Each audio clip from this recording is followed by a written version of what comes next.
Welcome to Off-Grid Terror, where isolation becomes nightmare and civilization seems like a distant memory. Tonight, we bring you 3 true stories from people who chose to live beyond the reach of power lines, cell towers, and neighbors. Stories that prove sometimes the most dangerous thing about living off-grid isn't the wilderness itself. These are their stories. Change names real terror. In their own words. My name is Marcus Kellerman, and I need to tell you what happened to me in those Montana woods. Maybe if I tell enough people, it'll stop the nightmares. I thought I'd found paradise when I bought those 80 acres of dense woodland in northern Montana. I was burned out from my software development job. Sick of the city, sick of people. I built my dream cabin with my own hands. No electricity, no running water, just me, my tools, and the vast wilderness. For 6 months, I lived in perfect solitude. I chopped wood, hunted my meals, and fell asleep to the sounds of nature. I was happier than I'd ever been. But in late September, everything changed. I kept a journal during my time out there. I still have it, though I wish I could forget what I wrote. The first entry about the incidents was September 23rd. I wrote, "Something's been moving around the cabin at night.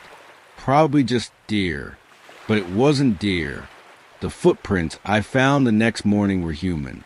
Bare feet, large, and they circled my cabin exactly 7 times. I counted. I told myself it was just some hiker who got lost.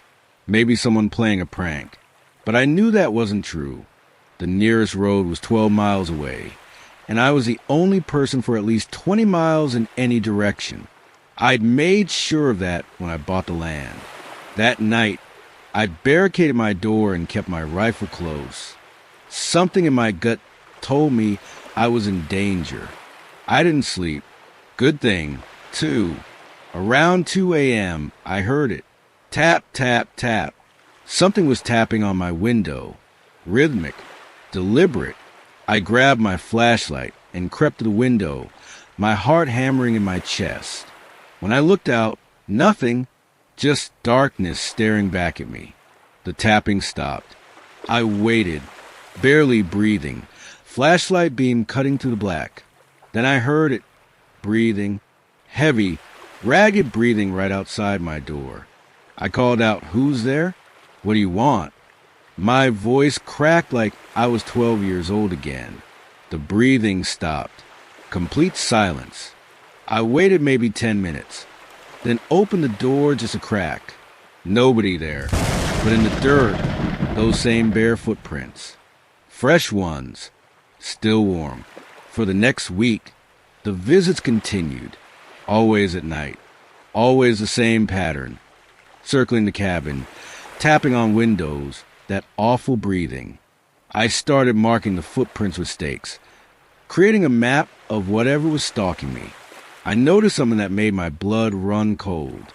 Each night, the circles were getting smaller, tighter, and the footprints were getting closer to my door. It was playing with me. On October 1st, I made a decision that probably saved my life. I decided to hide in the woods and watch my own cabin. I needed to see what was hunting me. I set up about 50 yards away behind a fallen log. Had my rifle night vision scope I'd bought for hunting. Around midnight, I saw movement through the trees. What I saw through that scope still wakes me up screaming. It was a man. Tall, maybe 6'5", completely naked. His hair was long, matted with what looked like mud and leaves. But it was his movements that terrified me. He wasn't walking. He was crawling on all 4s like an animal. Like he'd forgotten how to be human. He circled my cabin as before, but this time, when he reached my door, he didn't stop. He pressed his face against it and began licking the wood. His tongue was long, too long, and he was making these sounds. Like a dog, but deeper, more intelligent. I watched him lick my door for 20 minutes, my finger on the trigger. too frozen with terror to shoot. Then I noticed something that made me want to vomit. Around his neck hung something that glinted in the moonlight. Dog tags. Military dog tags. This thing had been human once. Really human. A soldier. And something had happened to him out there in the wilderness. Something that had turned him into this. The creature suddenly stopped licking and turned its head directly toward my hiding spot. Even from 50 yards away, I could see its eyes reflecting the moonlight, staring right at me, right through me. It knew I was there. It had known all along.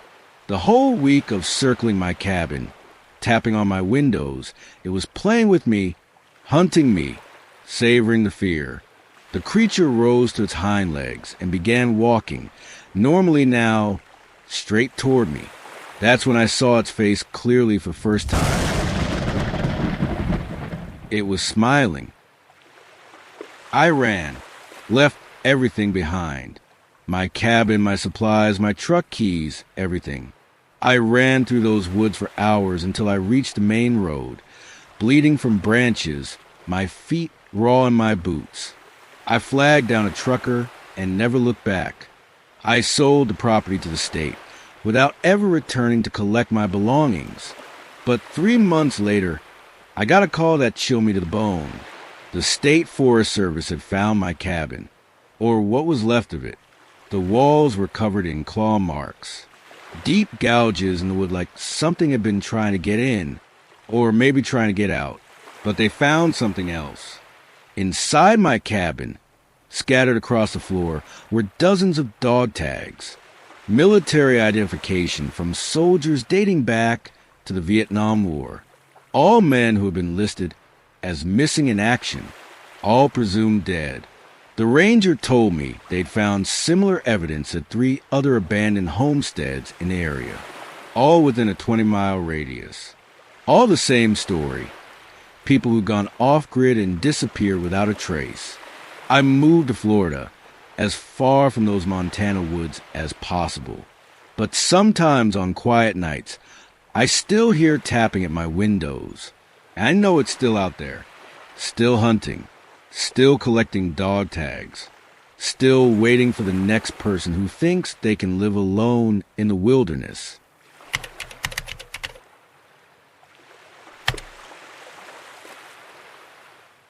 I'm Rebecca Torres, and I'm telling you this story because I need someone else to know, in case something happens to me, in case they find me.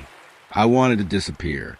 I was an emergency dispatcher for 8 years, and I'd heard enough tragedy to last 10 lifetimes. Every scream, every last word, every moment when someone realized they were about to die, it all stayed in my head, playing on repeat.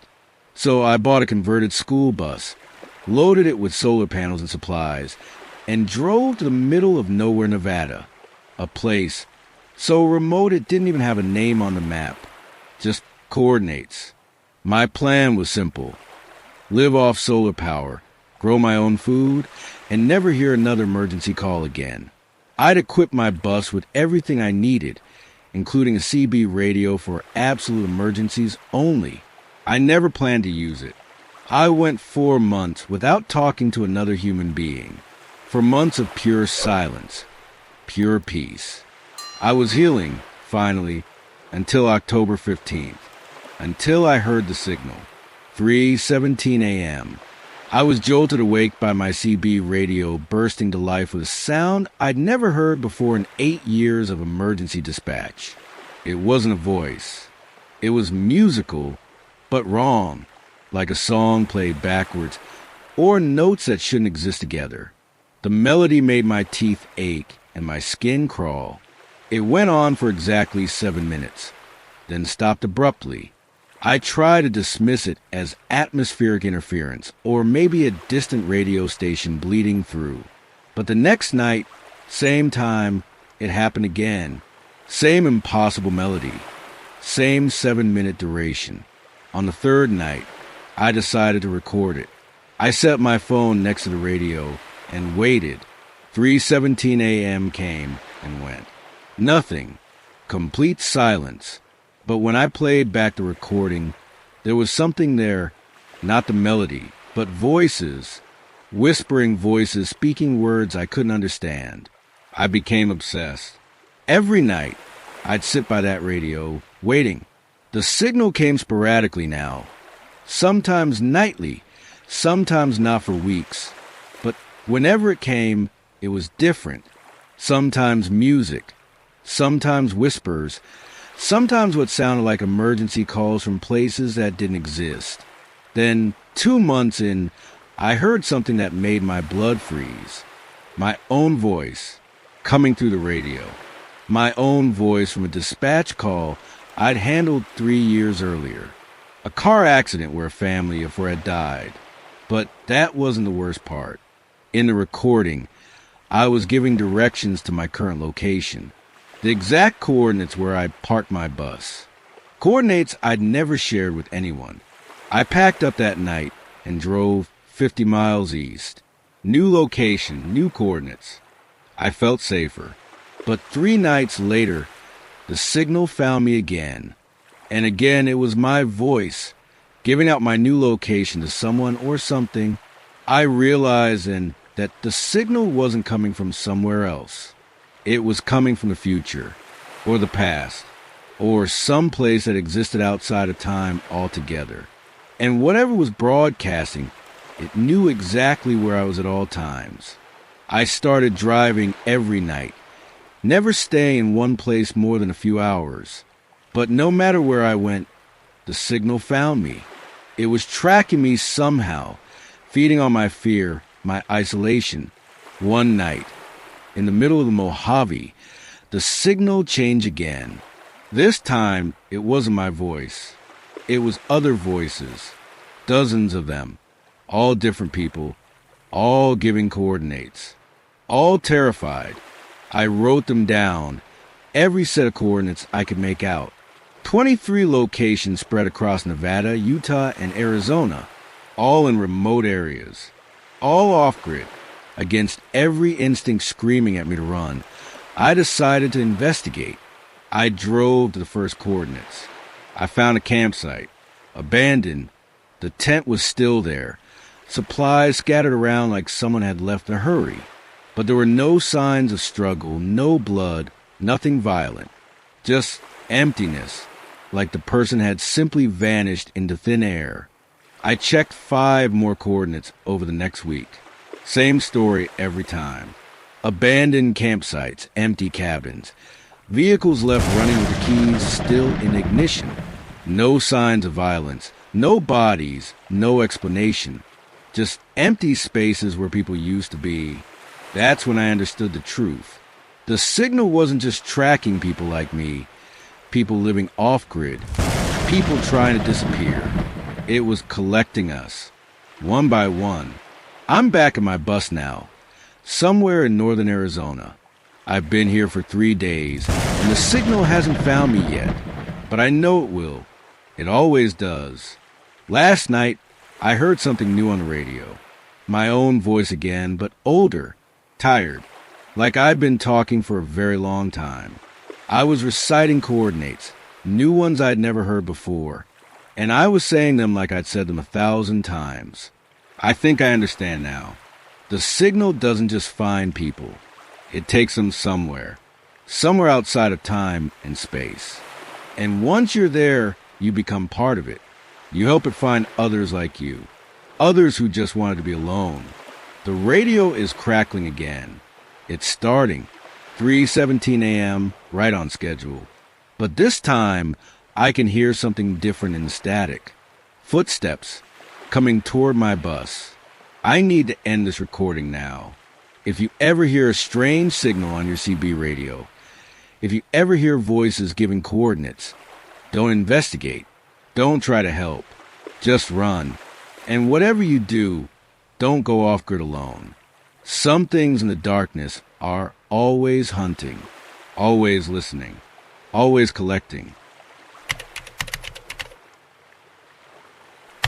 My name is Elena Vasquez, and I'm recording this on my phone because I might not make it through the night. If something happens to me, I need people to know what really happened at the old Hendricks homestead. My husband David and I bought 40 acres in rural Oregon, complete with a century-old farmhouse. We were going to raise our own food, homeschool our kids, live the simple life. The realtor mentioned the previous owners had left suddenly, but we figured it was just economic troubles. People abandoned rural properties all the time. For the first month, everything was perfect. David restored the barn, while I worked on the vegetable garden. Our twins, Maya and Alex, both 8 years old, explored the woods and helped with the chickens. We felt like we'd found our piece of paradise. The problem started when we decided to clean out the old root cellar. David went down first with a flashlight. I heard him gasp, then call up to me in a shaky voice.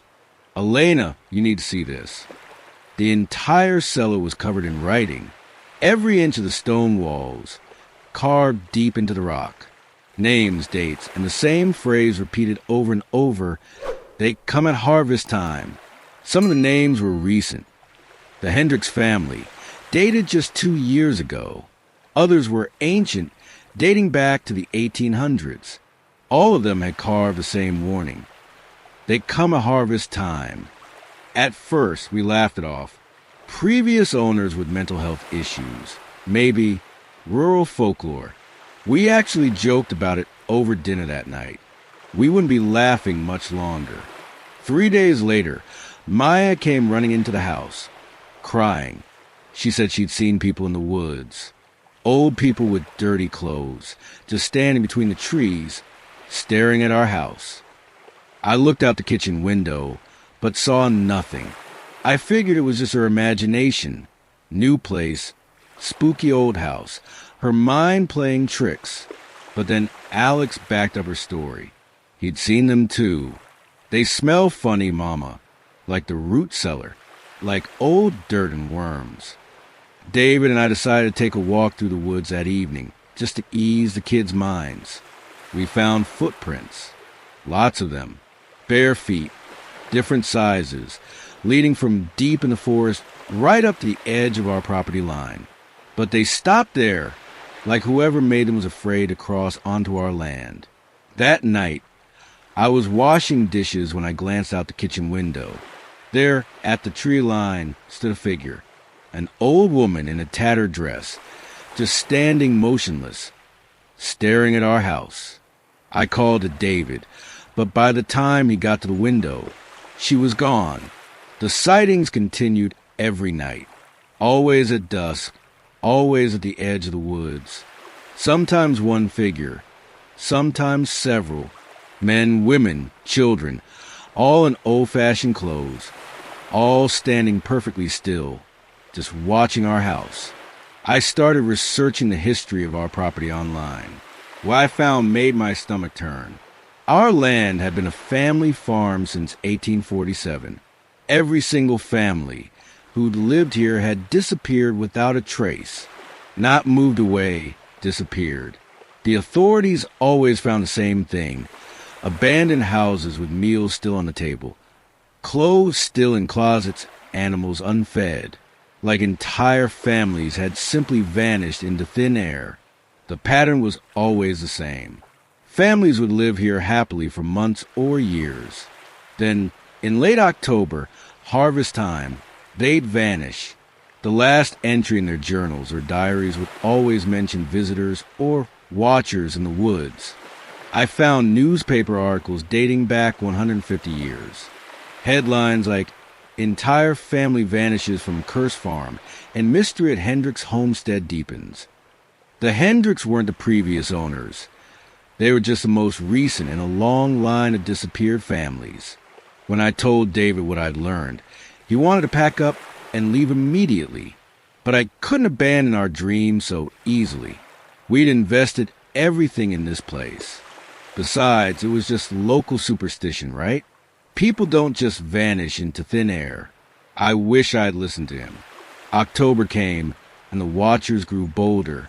They started appearing during the day. I'd look out my kitchen window and see them standing in our fields among the corn we'd planted. When I'd step outside, confront them, they'd be gone. But the corn would be trampled, broken stalks arranged in perfect circles.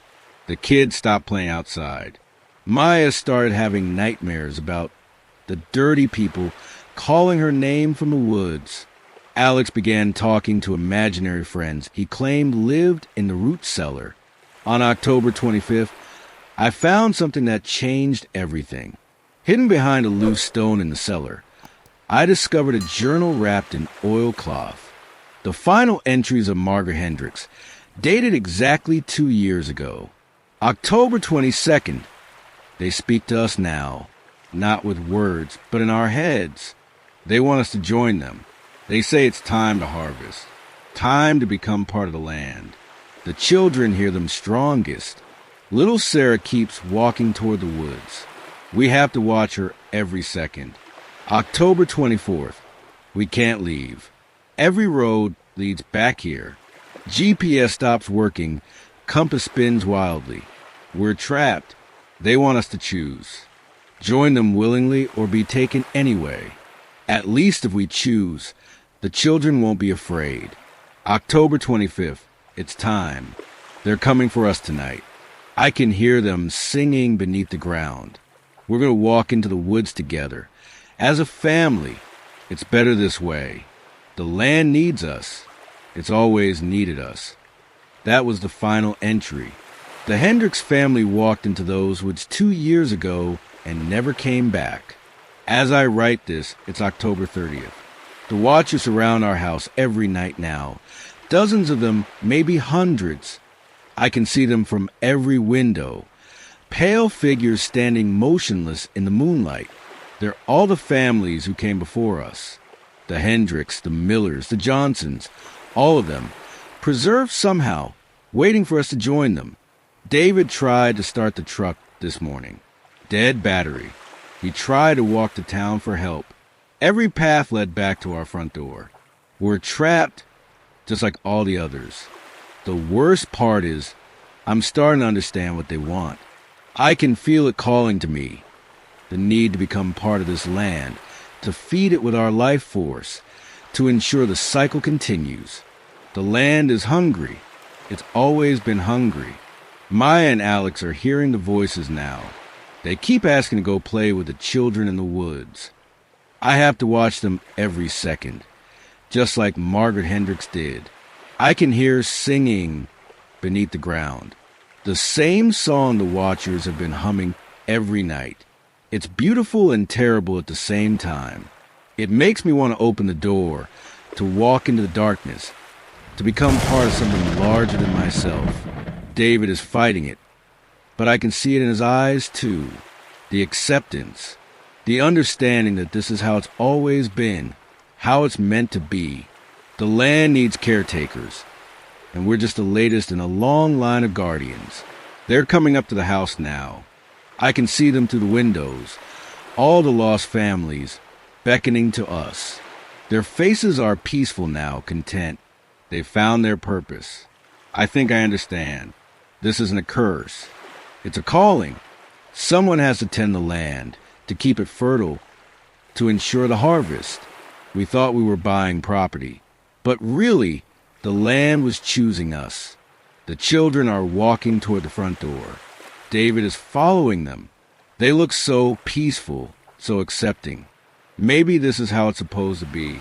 Maybe this is home. I can hear you calling, dear listeners. Some of you live alone, away from the cities, away from the noise and chaos of modern life. You're looking for peace, for solitude, for a place to call your own. The land is waiting for you too. It's always waiting. And when harvest time comes, you'll understand what the rest of us learned too late. Some places don't want visitors. They want residents. Forever.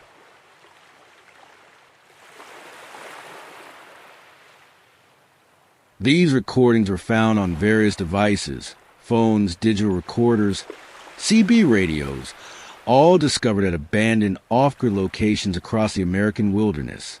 The people who made these recordings have never been found. If you're thinking of living off-grid, remember, you're never really alone out there. Something is always watching, always waiting, always hungry, and sometimes the most dangerous predator isn't what you find in the wilderness. It's what finds you.